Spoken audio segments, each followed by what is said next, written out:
All right, all my XDC X-Force members, I just want to put something out there because a lot of times XDC was a very hard thing to track down what was going on with it. Like it really, like it was like super hard to find it, but I did.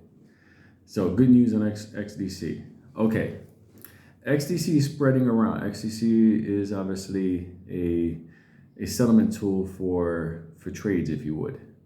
Okay, so think about like everything that's in the financial markets trades, stocks, bonds, whatever.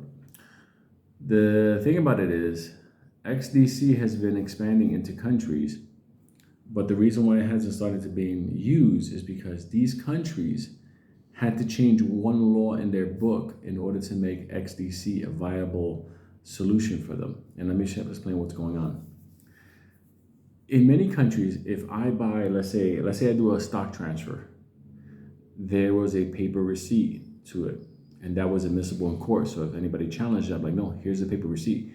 They bought it at this price at this time through this broker, and this was their transaction.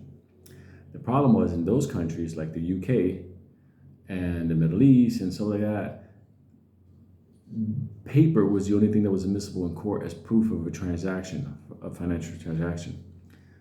XDC needs it for it to be a digital proof, because that's what it does. It shows a digital proof of the transaction, time, date, whatever, validation. Remember, I taught you all that shit.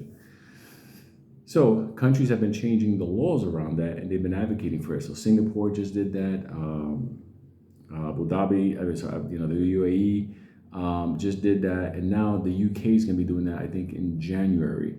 So once they do that, XDC is going to be able to go live, because now all transactions, if there's any disputes or challenges, whatever, an electronic certificate of transfer, proof of transfer, is going to be admissible in court, which it wasn't before. That was the one block that was happening with XDC, and for many other tokenized assets.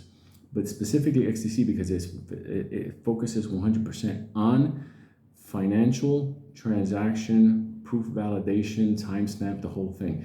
So you have to understand, without that legislation put in, changing the law in the books, like now Singapore, you can go to court and show paper or digital proof of the transaction. So they revamped the what is admissible proof in court for the transaction.